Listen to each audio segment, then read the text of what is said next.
Dada began in protest against World War I. It was more of a rebellious attitude than a cohesive style. It was a way of criticizing society through art. It broke away from traditions, ridiculed conventional rules. To these artists who had experienced the horrors of World War I, the world no longer made sense.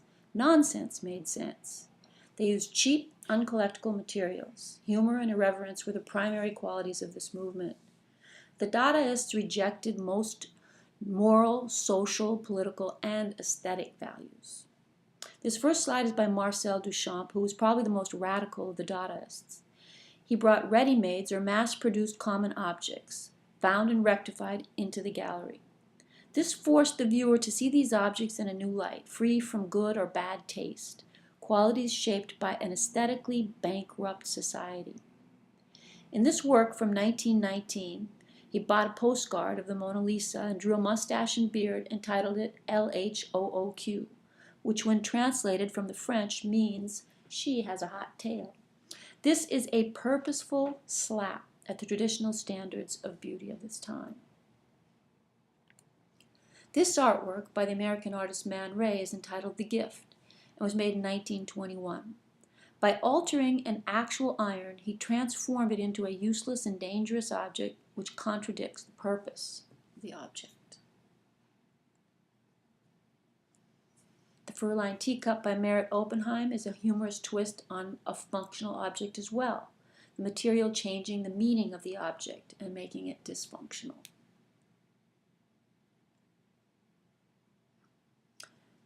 This Dada artwork by Raoul Hausmann is called The Spirit of Our Time and was made in 1919.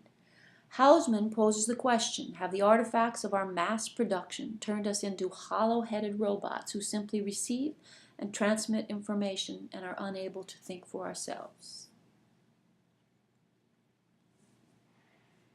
In the 1920s, a group of artists started a new art movement called Surrealism, which proclaimed the importance of the unconscious mind of dreams, fantasies, and hallucinations.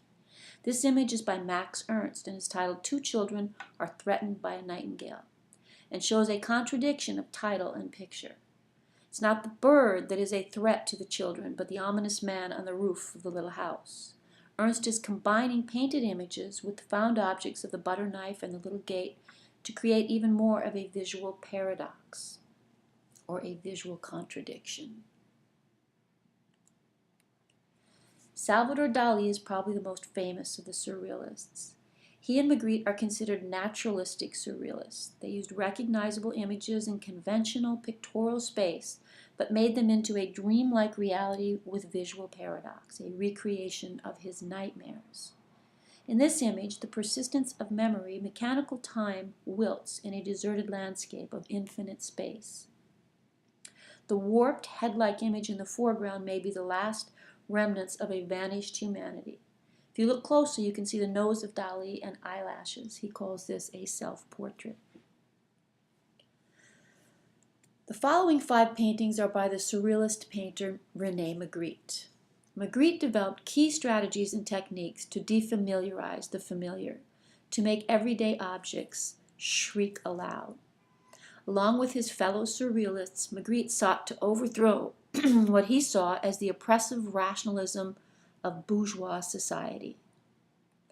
He questioned the conventions of visual representation using methods that included the misnaming of objects, doubling and repetition, mirroring and concealment, and the depiction of visions seen in half-waking states, casting doubt on the nature of appearances.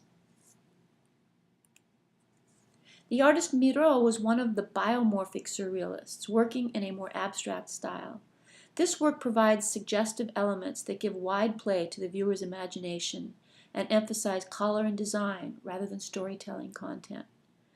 These artists used something called automatism, which allowed for the element of chance in their artwork. They scribbled, doodled, and poured paint in order to allow chance accidents to happen. Spontaneity allowed them to expand consciousness and transcend rational thought. Miro loved the art of children and tried to paint like a child. The surrealists claimed the Mexican artist Frida Kahlo, but she did not like to be grouped with them. Kahlo's work was very personal and was very connected to her own mythology and the folk arts of Mexico. In this painting, she shows herself as a split personality, divided between her European and Mexican heritage. Her father was German and her mother was Mexican. We see both of their hearts exposed and joined by blood vessels. This is in reference to ancient Aztec human sacrifice and to the artist's own surgical traumas. Subject of this painting by Kahlo contains many elements derived from ancient Mexican mythology. Frida's inability to bear children led her to adopt a maternal role towards Diego Rivera. In the center of the painting, like a Madonna, she holds her husband in a love embrace that illustrates the combining relationship of women and men. Although the woman is the nurturing figure, the man has the third eye of wisdom in his forehead, so they are both dependent on each other. Embracing the human couple is the Aztec earth mother Cihuacuatl, made from clay and rock. She is held by the outermost figure, the universal mother. Between world wars, a social and political form of art emerged called social realism. In Mexico, this took the form of mural painting that embodied the ideals of the revolution of 1910 to 1917 in Mexico, when a popular uprising overthrew a long-standing dictatorship. Zapata and Pancho Villa demanded land, liberty, and justice for Mexico's peasant population. The purpose to give back to the people land that the government had deeded to foreign investors.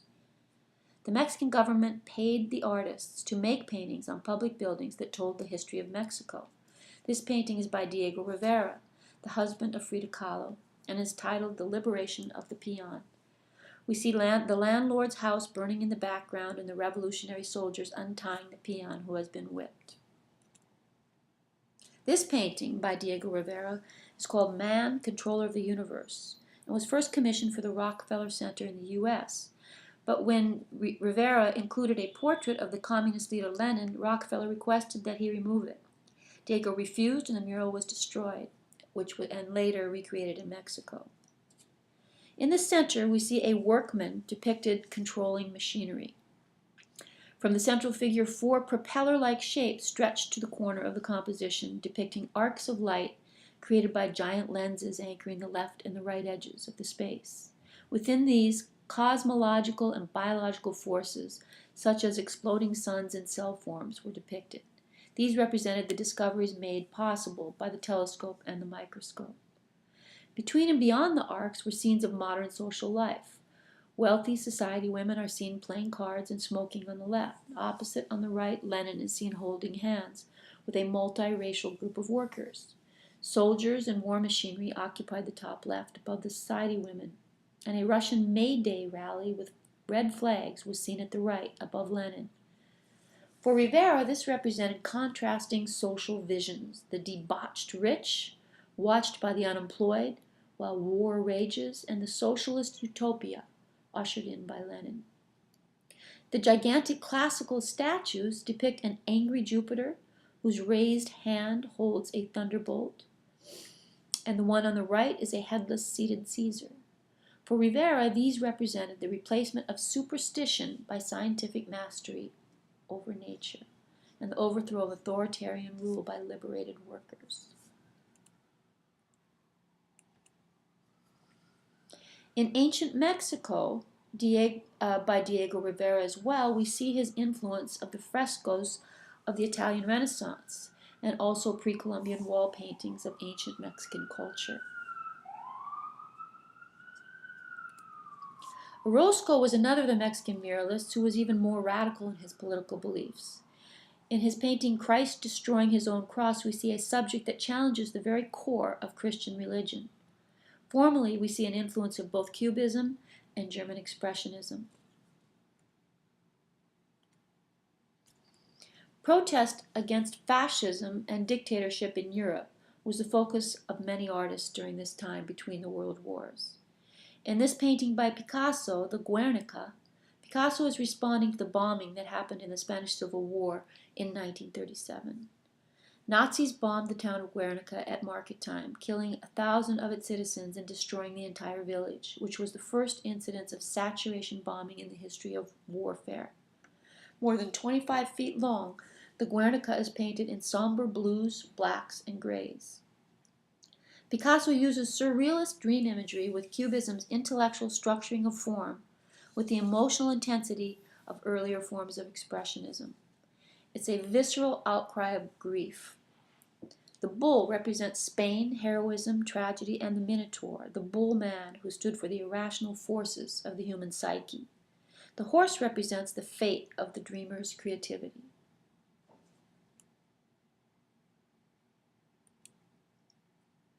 Like Rivera, North American modernism incorporated modernist European ideas with an American sensibility. Thomas Hart Benton created a realistic style that would be understood by all, based on the depiction of American themes. We see muscular bodies with strong curvilinear rhythms. The shallow space with contrasting light and dark edges shows what Benton learned from Cubism. This painting, Palisades, is part of a series titled American Historical Epic, A People's History. Here the European colonizers are staking out and dividing up the land, while the Indians, in contrast, are sharing their knowledge of growing corn. Here the subject is industrialists in the Roaring Twenties after World War I. And this is the working man's side of industrialism.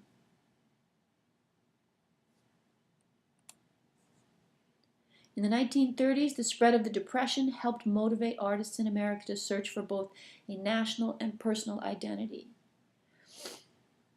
Edward Hopper, in Nighthawks, depicts the American isolation of each individual, expressing the alienation of modern life. Also by Hopper, House by the Railroad is a single house alone, perhaps symbolic of the loss that is felt when modern progress leaves an agrarian society behind. The solitary mood that Hopper created was admired by designers in the Hollywood film noir industry. You can see a strong resemblance here to the house in Alfred Hitchcock's film Psycho. The haunting effect in Hopper's paintings comes from his emphasis on controlled light and shadow in the organization of his paintings, much like the Baroque artist Vermeer. During the Depression years of the late 1930s, the U.S. government maintained an active program of subsidy of the arts. In 1935, the WPA, or Works Progress Association, paid artists to make art in public places and to record through photography the rural poor, the Dust Bowl, and its work-worn inhabitants, as well as the urban poor. Here is a photograph by the artist Dorothea Lange titled Migrant Mother.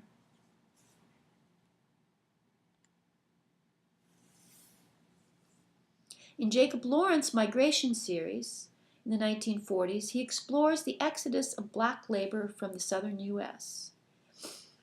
He's inspired by Goya, Daumier, and Orozco, and the Harlem Renaissance, and African American history. This painting is based on the East St. Louis race riots. Education. And in Women Ironing, we see that Lawrence was greatly influenced by the European modernists, especially Matisse and the Fauvists, with his brilliant use of color, flat space, and the use of pattern.